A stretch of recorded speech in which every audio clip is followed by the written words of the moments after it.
Le coronavirus, qui suscite en ce moment une crise internationale majeure, est un de ces événements inédits qui nous prennent par surprise, en faisant mentir tous les prévisionnistes qui, il y a 2 mois encore à l'occasion de la nouvelle année, nous disaient de quoi 2020 serait faite. Alors faut-il avoir peur du coronavirus? C'est la question que se pose chacun d'entre nous, tiraillé entre l'inquiétude de ne pas prendre au sérieux ce qui pourrait s'avérer être l'épidémie du siècle, et la crainte de céder à la panique si son impact ne s'avère que modeste, à l'instar d'Eric Combe, chef du service des maladies infectieuses de la Pitié-Salpêtrière, qui déclarait ainsi récemment « Si vous n'avez pas peur de la grippe, qui tue jusqu'à 10 000 personnes par an en France, pourquoi avez-vous peur du coronavirus ?» Alors cette question semble le bon sens même, et pourtant la comparaison n'est pas légitime, car elle ignore une distinction très importante, celle entre le risque et l'incertitude, qu'un décideur doit absolument maîtriser. Alors la distinction entre risque et incertitude a été introduite il y a presque un siècle par l'économiste américain Frank Knight dans un ouvrage pionnier intitulé Risk, Uncertainty and Profit. Utilisant le vocabulaire des probabilités, Frank Knight définissait le risque comme un futur dont la distribution d'états possible est connue.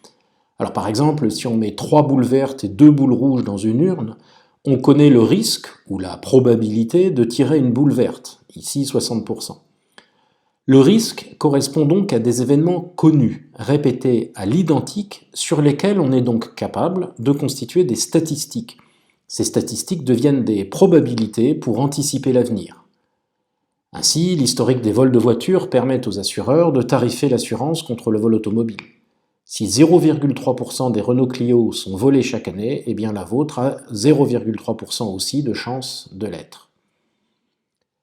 L'incertitude, telle que définie par Frank Knight, correspond en revanche à un futur dont la distribution d'états est non seulement inconnue, mais impossible à connaître. Alors pour reprendre l'image de l'urne, on ne connaît pas le nombre de boules à l'intérieur de celle-ci et encore moins leur couleur. On ne sait peut-être même pas s'il y a des boules et on ne connaît pas bien la forme de l'urne. Cette incertitude est objective, elle ne tient pas à la difficulté d'accéder à l'information ou à l'incompétence de l'observateur, mais à la nature inédite du phénomène auquel on est confronté. Un nouveau marché, une guerre, une nouvelle technologie ou une élection sont typiquement caractérisés par des hauts niveaux d'incertitude, car même s'il existe des aspects connus dans chacun de ces événements, chacun est unique.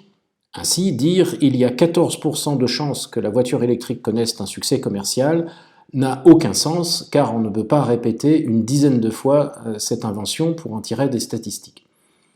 La distinction entre risque et incertitude permet de comprendre la différence entre la grippe et le coronavirus. La grippe est une maladie qui revient chaque année. Elle est bien connue, son impact aussi. Elle fait partie du domaine du risque. Elle est un événement malheureux, mais puisqu'il se répète, nous savons le gérer. Sa répétition fait que, malgré une morbidité forte, 10 000 personnes par an en France, encore une fois, elle est devenue routinière. Nous nous y sommes habitués, c'est une statistique. Le coronavirus, lui, est inédit. Nous savons plusieurs choses sur lui, mais nous en ignorons encore beaucoup. Ainsi, nous faisons face à l'incertitude, notamment sur sa létalité. Il se pourrait qu'il fasse plusieurs milliers de morts, mais il pourrait aussi devenir l'épidémie du siècle, une nouvelle grippe espagnole qui avait fait 50 millions de morts, au moins, en 1918-1919. Ce qui fait peur, ce n'est donc pas le nombre de morts, si grand soit-il, c'est l'incertitude quant au nombre de morts possibles du virus. C'est cette incertitude qui est anxiogène et qui montre que oui, à ce stade, la peur, cette émotion qui accompagne la prise de conscience d'un danger, est une attitude rationnelle. Face à une situation inédite, l'incertitude peut varier considérablement. Il y a des situations radicalement inédites où tout est incertain, mais c'est relativement rare. Même lors de la peste noire au XIVe siècle, les gens savaient par exemple qu'il fallait éviter les contacts. Le plus souvent, on peut se référer à des situations analogues, ce qui va permettre de mettre en lumière des similitudes et des différences. C'est le cas avec le coronavirus. On connaît beaucoup de choses sur les virus aujourd'hui, leur mode de diffusion notamment, les mesures prophylactiques efficaces comme le lavage de mains et sur la façon de les soigner, mais on ne connaît pas encore son taux de morbidité ni de létalité, même si l'on commence bien sûr à disposer de chiffres sur les dernières semaines. Surtout, on ne sait pas s'il va muter en une forme beaucoup plus létale, comme ce fut le cas lors de la grippe espagnole. La question dès lors est celle de savoir ce que l'on va faire face au danger, d'autant que l'on ne dispose que peu d'informations et que le danger est émergent.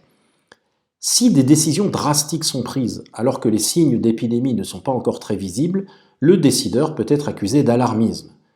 Mais si elles sont prises lorsque les signes sont là, il peut être trop tard. Dans un contexte de prise de décision avec un manque d'informations significatives, le décideur doit donc peser un double risque. D'un côté, le risque d'agir de façon drastique, ce qui a un coût très important, à la fois direct, mobilisation des personnels médicaux et achat de matériel par exemple, et indirect, ralentissement de l'économie, pour une épidémie qui s'avérera peut-être mineure. Et d'un autre côté, le risque de ne pas agir ou d'agir trop lentement et de permettre ainsi une catastrophe. Les travaux sur l'incertitude montrent qu'il est souvent plus facile d'évaluer la perte acceptable que le gain attendu dans cette situation. À cette difficulté s'ajoute un paradoxe. L'efficacité même d'une réponse, en permettant de limiter l'épidémie, peut faire douter que la menace ait été réelle en premier lieu. Alors on a pu voir ce phénomène dans un contexte différent, par exemple lors de la guerre du Kippour en 1973. Les généraux israéliens, ayant eu vent du projet d'attaque des Égyptiens au mois d'avril, avaient réussi à convaincre leur gouvernement de décréter une alerte générale, ce qui avait amené les Égyptiens à annuler leur attaque.